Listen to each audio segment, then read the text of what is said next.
Friends, मेरा नाम है राघवेंद्र सिंह। आप जुड़ चुके हैं मेरे यूट्यूब चैनल राज टेक्निकल गुरु। फ्रेंड्स, एक बार फिर से स्वागत है मेरे यूट्यूब चैनल में। और आज स्टार्ट करते हैं टेक्नोमेट्री पार्ट सेकेंड। कल मैं टेक्नोमेट्री पार्ट फर्स्ट लेके आया था, जिसमें बताया था कुछ सरल समीकरण, कुछ ट्रिपलेट एंड पाइथागोरस प्रमेय और कुछ इंपॉर्टेंट फार्मूले। आज उसी से रिलेटेड कुछ आगे भी बढ़ेंगे।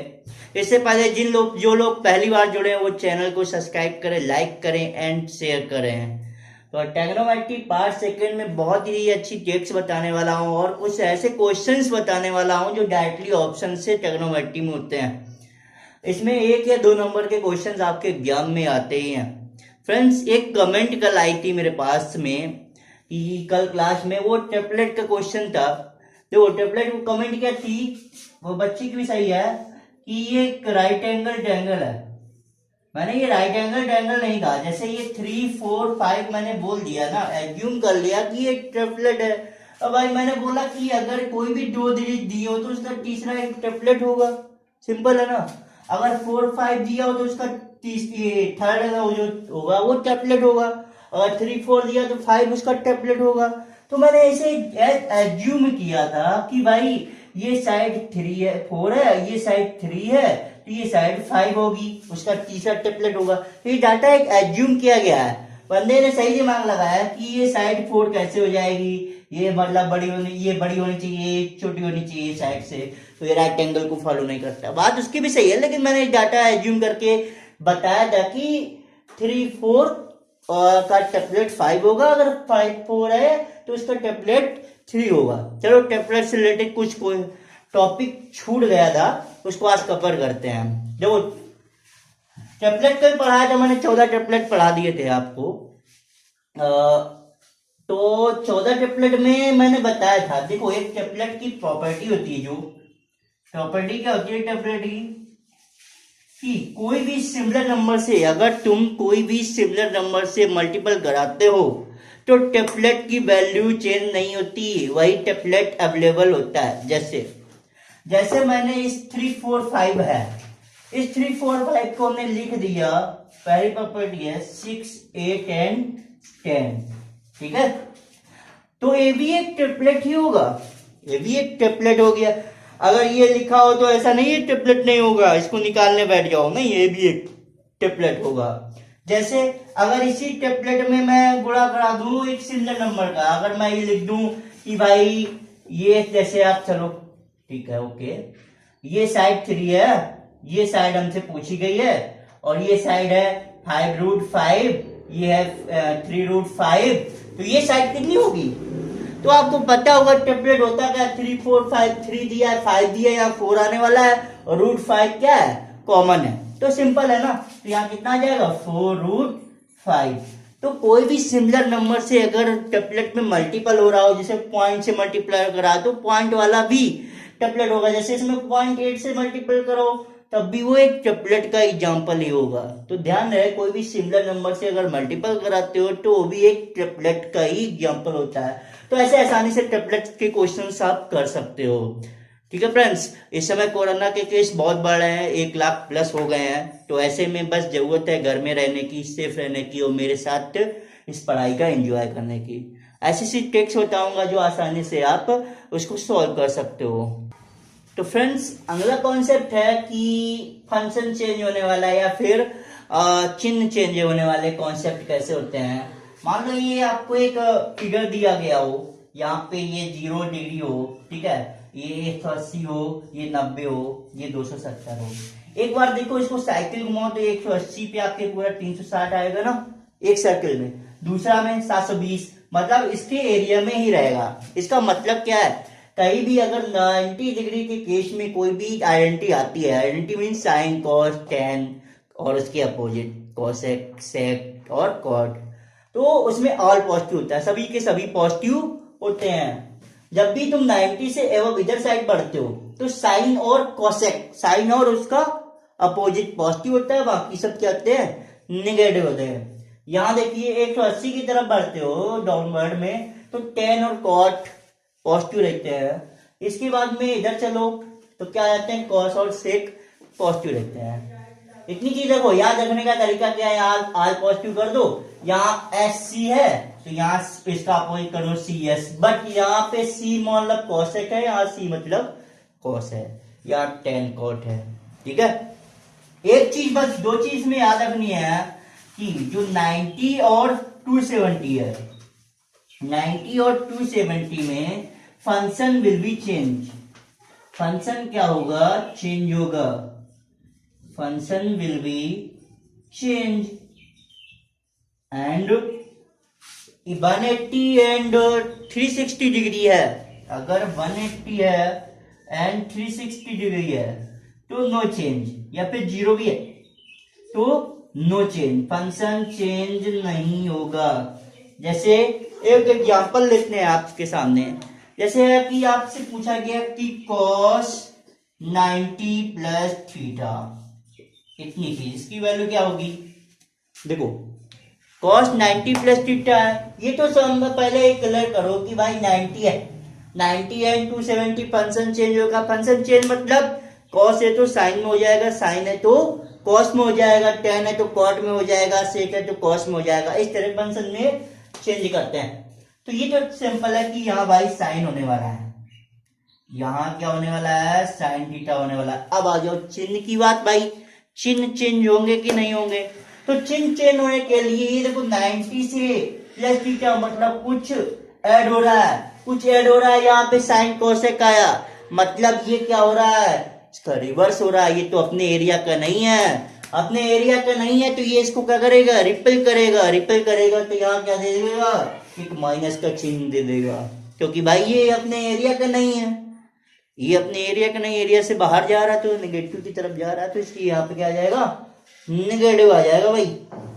अब बात करते हैं, जैसे आपसे पूछा गया tan 180 प्लस थीटा। अब बताइए आप लोग, tan 180 प्लस थीटा, अच्छा चीज बताओ 180 है, 180 function will be no change, मतलब कोई भी चेंज नहीं होगा, मतलब यहां तो कितना आने वाला है? tan theta. अब देखो 180 प्लस थीटा, ये तो भाई अपने एरिया में आ गया भाई, अपने एरिया में तो कुत्ते भी शेर होते हैं, इसलिए ये क्या हो गया? हमेशा पॉजिटिव ही रहेगा। क्या रहेगा? ये पॉजिटिव। आई समझ रहे होंगे ये चीजें, मैंने चीजें, ऐसे क्वेश्चंस आ जाते हैं इनसे रिलेटेड, अभी क्वेश्चन भी करवाऊंगा आपसे तो उसमें यूज होगा ये कॉन्सेप्ट। ठीक है, समझ में आ रहा होगा आयो। फिर देखिए, जैसे साइन ऑफ माइनस थीटा, जैसे आपसे निकालना है sine of minus theta, sine of minus theta की वैल्यू देखो, माइनस कहाँ आएगा? मतलब जीरो से इधर, जीरो से इधर, तो यहाँ तो पॉजिटिव है, ये अपोजिट जा रहा है तो यहाँ क्या हो जाएगा भाई? माइनस, तो ये माइनस का साइन थीटा। अब देखो कॉस ऑफ माइनस थीटा क्या होगा? अब देखो भाई कॉस तो माइनस में है, ये जीरो से अपनी साइड में आ रहा है, नेगेटिव में आ रहा है, तो अपनी साइड में क्यों नेगेटिव देगा? ये अपनी साइड में आएगा, अपने एरिया में रहेगा तो ये पॉजिटिव ही देगा ना, तो ये क्या देगा? पॉजिटिव। मतलब क्या आने वाला है? ये कॉस ऑफ थीटा। सिंपल है, आई होप समझ रहे होंगे कॉन्सेप्ट को, छोटे से छोटे कॉन्सेप्ट है इसमें। अब जैसे इसमें वैल्यू आपको निकालनी है, कुछ वैल्यू निकालने आती है, जैसे साइन 750 की वैल्यू निकालो, साइन 750। अब हम इतना चीज जानते हैं भाई, साइन 750 है कि ये 260 होगा कि नहीं होगा? साइन 2 मल्टीप्लाई 360, सॉरी 360 होगा कि नहीं होगा? 360 कितना हो गया? 720। कितना और बचा? 30 और बचा 750 होने में, 30 और बचा भाई। अब देखिए साइन 360, फंक्शन नहीं चेंज होगा, फंक्शन नहीं चेंज होगा, मतलब यहाँ पे क्या आने वाला है? साइन, और ये 2 थीटा इधर आ गया, अपने एरिया में आ गया, तो इसमें साथ चिन्ह भी नहीं चेंज होगा, चिन्ह भी पॉजिटिव होगा, और यहाँ पे थीटा, तो साइन 30, साइन 30, साइन 30 की वैल्यू कितनी होती है भाई? साइन 30 की वैल्यू कितनी होती है? साइन 30 होती है कितनी? 1/2। तो ऐसे क्वेश्चंस इसमें आते हैं। जैसे आपसे tan 390 की वैल्यू निकालने को कह दिया जाए, तो tan 390 मतलब हम tan 360 को लेके इसमें कितना जोड़ सकते हैं 30। तो जिससे सुटेबल लगे वो करो। अगर 360 के ये पास में तो 360 ऐड करो, 180 से करना चाहो 180 से कर लो, 270 से करना चाहो 270 का। बस ये कॉन्सेप्ट याद रखना, किसी से भी कर सकते हो। तो ये कितना आ जाएगा भाई tan 360, मतलब नीचे आ रहा है, यहाँ पे आ जाएगा 180 प्लस, मतलब अपने एरिया में ही आ रहा है, अपने एरिया में तो 10 ही आएगा। फंक्शन चेंज होगा नहीं, मतलब ये 10 में ही आएगा, और चिन्ह भी नहीं चेंज होगा क्योंकि अपने एरिया में है। और tan 30 की वैल्यू कितनी होती है 1/√3। अच्छा ये चीज जो है tan 30 की वैल्यू ये कैसे फाइंड करते हैं, इसको हम स्पेशल टिक्स के माध्यम से देखेंगे। मात्र 2 मिनट के अंदर क्वेश्चंस आप कर लेंगे कि कैसे ये वैल्यू निकाली जाती है। आई होप इस कॉन्सेप्ट को आप लोग समझ रहे होंगे, बहुत सरल है, आप पढ़े होगे हाई स्कूल वगैरह में ये सब है। फ्रेंड्स जो अगला कॉन्सेप्ट है बहुत ही यूनिक कॉन्सेप्ट है, जिसे बोलते हैं लेफ्ट हैंड रूल या फिर special rule for finding any trigonometric value. मतलब कोई भी वैल्यू को फाइंड करने के लिए हम लेफ्ट हैंड का यूज करेंगे, आसानी से फाइंड हो जाएगी कोई भी वैल्यू हो। बस तुम्हें याद क्या रखना है कि साइन हमेशा क्या चलता है क्लॉकवाइज, क्लॉक मतलब घड़ी की दिशा में, घड़ी की दिशा कैसे चलती है यू टाइप में। और कॉस क्यों चलता है एंटी क्लॉकवाइज, घड़ी की विपरीत दिशा में। और tan क्या होता है साइन बटे कॉस होता है, और कॉड क्या होता है कॉस बटे साइन होता है। अब स्टार्ट करते हैं। जैसे में निकालना है साइन में निकालना है, जैसे आपको निकालना है साइन ऑफ 30 की वैल्यू, तो साइन 30 कहाँ है यहाँ, और साइन 30 हमने बताया साइन के केस में कैसे चलना है क्लॉकवाइज, तो क्लॉकवाइज चलेंगे तो साइन 30 है ये पे, ठीक है। और इसके नीचे देखेंगे कितनी फिंगर बची है, ओनली 1। कितनी बची है 1, तो उसका कर देंगे √, ठीक है। जितनी उंगली बचती है उसका हम रूट कर देते हैं, और डिवाइड किसे कर देते हैं 2 से, तो इसकी वैल्यू कितनी आ जाएगी 1/2, ठीक है। अब देखिए साइन, जैसे में निकालना है साइन ऑफ 60 की वैल्यू, हम जानते हैं साइन में कैसे चलते हैं क्लॉकवाइज, तो साइन 60 कहाँ है यहाँ, तो इसके डाउन में देखो कितनी उंगली बची 1 2 एंड 3, कितनी बची 3, तो इसका कर दो रूट, और अपॉन में कितना कर दो 2, ठीक है। ऐसे आसानी से निकाल सकते हैं। अब देखो जैसे साइन, हाँ ठीक है, साइन 60। अब जैसे तुम्हें निकालना है साइन 90, तो साइन 90 में देखो साइन 90 यहां पे है साइन 90, तो इसके डाउन में कितनी उंगलियां हैं 4, कितनी है 4, तो 4 का क्या कर देंगे हम रूट, और डिवाइड किससे कर देंगे 2 से, तो कितना आ जाएगा, यहां से 2 आएगा, यहां से 2 आएगा, इसकी वैल्यू कितनी आ जाएगी 1, ठीक है। कितनी वैल्यू आ जाएगी 1। इतनी चीज समझ गए ना इस साइन के केस में। अब देखो कॉस के केस में क्या होता है, जस्ट अपोजिट होता है। कॉस के केस में एंटी क्लॉकवाइज चलते हैं, मतलब हम चलेंगे घड़ी की विपरीत दिशा में। घड़ी किधर चलती है ये साइड से, अब चलेंगे हम इधर साइड से। अब हमें निकालना है जैसे cos 30 की वैल्यू निकालनी है। किसकी वैल्यू निकालनी है cos 30, तो cos 30 कहां पे है यहां, चलेंगे हम इधर, तो cos 30 के ऊपर कितनी उंगलियां 1 2 एंड 3, तो 3 उसका कर देंगे हम रूट, और डिवाइड किससे करेंगे 2 से, ये cos 30 की वैल्यू आ जाएगी। अब निकालना है cos 60 की वैल्यू। देखो cos 60 की वैल्यू फाइंड करनी है फ्रेंड्स, तो cos 60 कहां है ये, और इसके ऊपर देखो कितनी उंगली बची है 1, तो उसका क्या कर देंगे हम √, और डिवाइड किससे कर देंगे 2 से, तो कितना आ जाएगा ये 1/2। अब देखो हमें जैसे निकालनी है cos 90 की वैल्यू, तो cos 90 की वैल्यू निकालनी है, तो cos 90 की वैल्यू क्या हो जाएगी, दिख रहा है नहीं दिख रहा है, ऊपर लिखते हैं, यहां लिखते हैं cos ऑफ 90 की वैल्यू, तो cos 90 की वैल्यू क्या हो जाएगी, देखो cos में चलते हैं एंटी क्लॉकवाइज, 90 के इधर एक भी उंगली नहीं है मतलब 0, कितनी है 0, और 0 डिवाइड बाई 2 यानी कितना आ जाएगा 0। तो कॉस 90 की वैल्यू कितनी आ जाएगी 0। अच्छा बताओ, हम निकालते हैं कॉस 0 का मान, कॉस ऑफ 0 का मान निकालते हैं। तो कॉस 0 में देखो, कॉस 0 दिख रहा है ना सभी को, ठीक है। तो कॉस 0 एंटी क्लॉकवाइज चलेंगे, कितनी ऊपर उंगली 1 2 3 4, इससे क्या कर देंगे अंडर रूट, और डिवाइड किससे कर देंगे 2 से, तो कितना आ जाएगा वही आ जाएगा 1। तो कॉस 0 की वैल्यू कितनी आ जाएगी 1। अब ऐसे ही tan 30 की निकालनी है, tan तो sin 30 की जो वैल्यू आ जाएगी वो sin 30, और जो cos 30 की वैल्यू आ गई उससे डिवाइड कर देंगे वो tan 30 आ जाएगी। और tan का अपोजिट क्या हो जाता है cot, और sin का अपोजिट क्या होता है cosec, और sec cos का अपोजिट क्या होता है sec। ऐसे आप 6 आइडेंटिटी की वैल्यू आसानी से निकाल सकते हैं। बस 10, बस इसमें बस कुछ चीजें कॉमन होती है उनको याद कर लेना, जैसे कि sin 45 और cos 45 की वैल्यू हमेशा सिमिलर होती है। कितनी होती है 1/√2, कितनी होती है 1/√2। दिख रहा नहीं दिख रहा, नहीं दिख रहा, ऊपर फिर से लिखते हैं, चलो यहां लिखते हैं।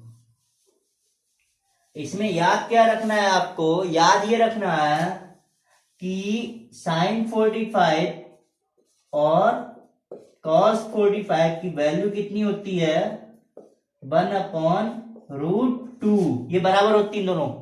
और tan 45 और cot 45 की वैल्यू क्या होती है 1, ये भी बराबर होती है, ठीक है। और इसके बाद में sec 45 और cosec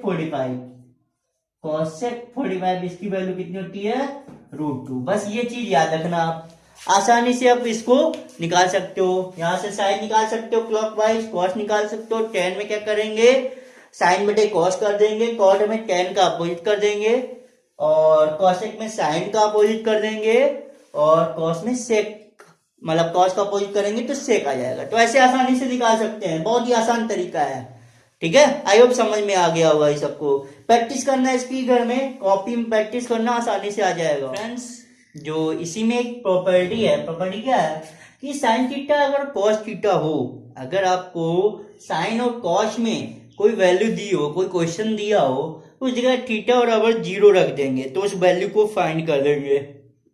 अगर इसके अलावा कुछ भी मिले तो वहां थीटा कितना रखना है 45। जैसे क्वेश्चन से समझते हैं, जैसे find the value of 1 plus cot theta minus cosec theta 1 plus tan theta और सेक थीटा, इसकी में वैल्यू फाइंड करनी है। तो फ्रेंड्स बहुत ही आसान है, तो हम यहाँ क्या रख देंगे, इसके अलावा कोई भी अगर साइन कॉस होता है तो थीटा कितना रखते हैं हम 0। अब यहाँ पे कितना है tan और cot ऐसे फॉर्म में है, तो हम थीटा कितना रख देते हैं 45, थीटा कितना रख देते हैं 45, और इसके बाद पुट करके वो वैल्यू निकाल लेते हैं। थीटा यहाँ 45 रखो, 1 प्लस cot 45 की वैल्यू 1, तो वो इस वैल्यू को याद करना पड़ेगा, इन आइडेंटिटी को याद करना, प्रैक्टिस करना और याद कर लेना, ठीक है, स्पेशली कॉन्सेप्ट से। और cosec 45 की वैल्यू कितनी होती है -√2। अब देखिए इधर 1 प्लस tan 45 की वैल्यू कितनी होती है, tan 45 की होती है 1, और sec 45 की कितनी होती है √2। बताया था ना कि tan और cot में इसकी वैल्यू बराबर होती है 45 में 1 होती है, और sec और cosec में इसकी वैल्यू बराबर होती है 45 में √2 ही होती है। तो ये कितना आ जाएगा 2 माइनस √2, और ये कितना आ जाएगा 2 plus √2, a minus b a plus b लगा देंगे फॉर्मूला, कितना आ जाएगा 4 माइनस 2 यानी कि 2 आंसर, ठीक है। ये कंपटीशन में पूछे भी गए हैं, बहुत सारे एग्जाम में ऐसे क्वेश्चंस आते भी हैं अभी, और बहुत सारे क्वेश्चन की प्रैक्टिस कराऊंगा मैं जो एग्जाम में आए हुए हैं। देखो ये एग्जाम में आया है क्वेश्चंस, बहुत अच्छा क्वेश्चंस है, देखते हैं कैसे करते हैं। पहला क्वेश्चन समझ में आ गया ना, ठीक है। तो दूसरा क्या है, दूसरा बहुत ही आसान है। देखो दूसरा दिया गया है कि tan square theta plus 1/tan square theta बराबर 2, तो वैल्यू ऑफ थीटा की फाइंड करनी है। बहुत ही आसान है।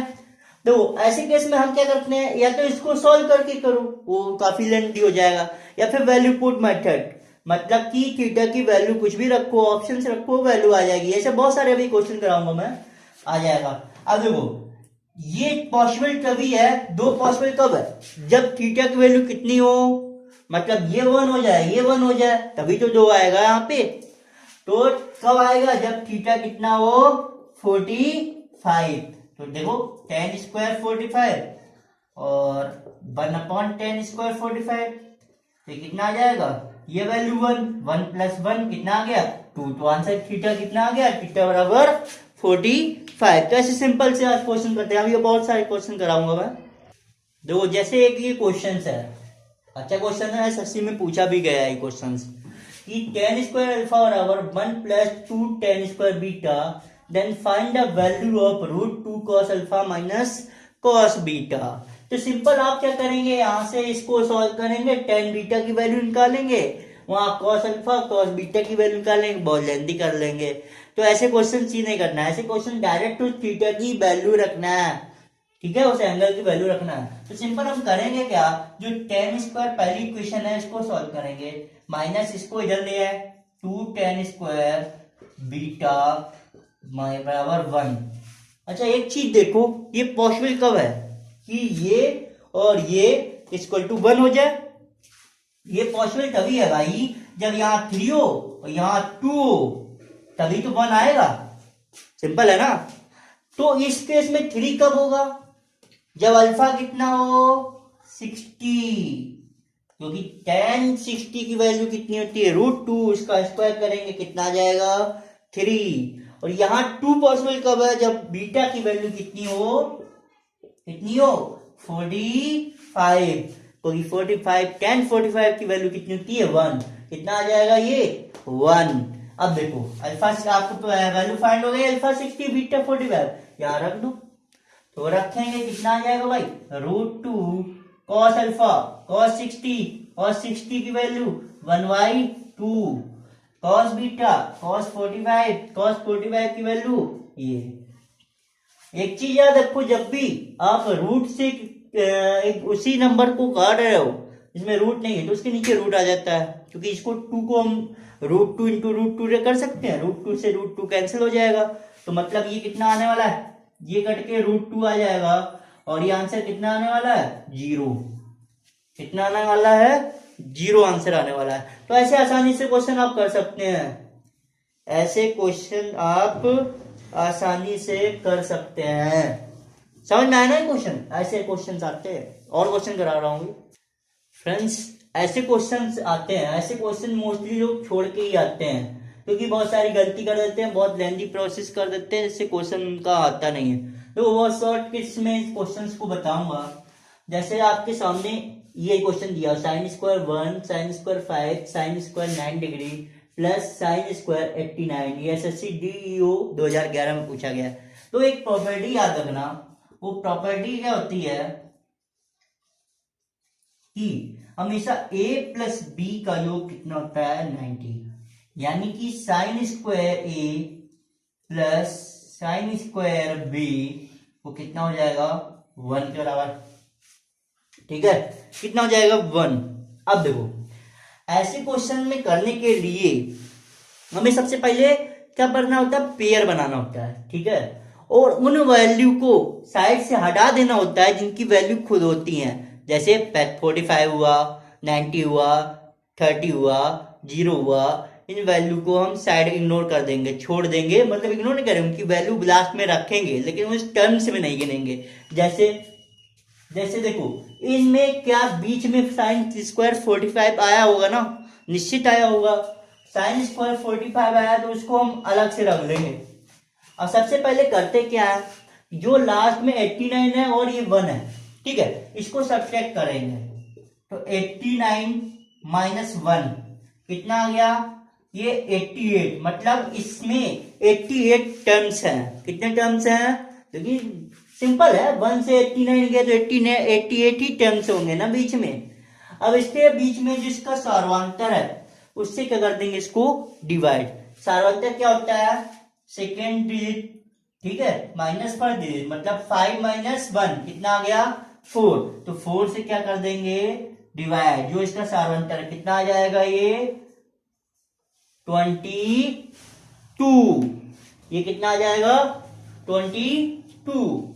इसके बाद क्या करेंगे, जो इसकी वैल्यू है उससे क्या कर देंगे इसको, ठीक है। अब देखो, अब हमें करना क्या है कि लास्ट में जो साइन स्क्वायर 45 है उसको भी ऐड कर देना है, हमारा आंसर सिंपली आ जाएगा। तो क्या समझ में इसमें कितना आया 22, ठीक है। अब इसमें 22 मतलब कि अब इसमें कितना होगा 22 टर्म्स होंगे, 22 टर्म्स होंगे। तो हम टर्म्स कितना होता है, पेयर के फॉर्म में ही होता है, तो इसका पेयर कितना बनेगा 11 का ही पेयर बनेगा ना, आधे का पेयर बनेगा। जैसे पेयर मतलब जोड़ा, दो दो का जोड़ा, कितने बनेंगे 11 पेयर। इसके बाद में जिसकी वैल्यू होती है उसको ऐड कर देते हैं। वैल्यू किसकी है, साइन स्क्वायर 45 की, 45 की, तो साइन स्क्वायर 45 की वैल्यू कितनी थी 1/√2 का होल स्क्वायर, तो ये कितना आ जाएगा 11 प्लस 1/2 यानी कि 11 राइट 1/2, यही आंसर आपका आ जाएगा। कौन सा आ जाएगा 11 सही 1/2, ठीक है। अब देखो जैसे दूसरा क्या है, दूसरा भी सिंपल इसी तरीके से कर सकते हैं। दूसरा में क्या क्या है, साइन स्क्वायर 5 10 15 85 90। अब देखो इसमें 90 की वैल्यू है, उसको साइड से करेंगे। बीच में साइन स्क्वायर 45 मिलेगा, उसको साइड से करेंगे। इसके बाद में नंबर ऑफ टर्म्स निकालेंगे, इसको साइड में हटा के, इसको हटा के, तो 85 लास्ट सीरीज, इसका लास्ट टर्म कौन होगा 85, फर्स्ट कौन होगा 5, तो इसको सब्ट्रैक्ट करिए, नंबर ऑफ टर्म्स कितने मिलेंगे इसमें 85 माइनस 5 यानी कितना मिलेगा 80, कितने मिलेंगे, कितने टर्म्स मिलेंगे 80, ठीक है। अब डिवाइड कैसे करेंगे, इसके सार्वंतर से, तो 10 माइनस 5 से डिवाइड कर देंगे, कितना आ गया 16 टर्म्स आ गए। मतलब पेयर कितने बनेंगे 8 पेयर बनेंगे, प्लस साइन स्क्वायर 45 को भी तो ऐड करेंगे, मतलब 1/√2 का होल स्क्वायर मतलब 2 प्लस 1, तो इसको कर लो, तो कितना आ जाएगा ये 16 प्लस 1 प्लस 2/2 यानी कि 19/2, ये आंसर आ जाएगा, ठीक है। तो ऐसे क्वेश्चन बहुत ही आसानी से ऐसे टाइप से करते हैं, बहुत से आसानी से। बस याद तुम्हें ये रखना होता है कि कितने टर्म्स है, जिनकी वैल्यू होती है उसको हम साइड से रखते हैं, बाकी सबकी वैल्यू फाइंड कर लेते हैं। आई होप क्वेश्चन समझ में आ रहा है फ्रेंड्स। ये कुछ क्वेश्चंस हैं जो बहुत इंपॉर्टेंट क्वेश्चन है, लगभग एक कुछ नंबर का पूछा ही जाता है। लोग ऐसे टाइप के क्वेश्चंस हैं कि अगर आपको दिया हो tan theta plus cot theta equal to 2, तो find the value of tan की power n theta plus cot की power n theta equal to. लो फ्रेंड्स, जब भी ये कॉन्सेप्ट एलजेब्रा का है, एलजेब्रा पढ़ाएंगे तो आपको बताएंगे कि देखो tan और cot क्या होने वाला है, एक दूसरे का अपोजिट होने वाला है। हमने tan को क्या मान लिया x मान लिया, तो ये क्या हो जाएगा 1/x, कितना हो जाएगा 1/x, ठीक है। तो इसकी वैल्यू कितनी है 2। तो ध्यान रहे जब भी इस केस में ये वैल्यू आती है 2, तो कोई भी केस हो x की पावर कितनी भी हो, x की पावर n प्लस 1/x की पावर n की वैल्यू हमेशा कितनी रहती है 2।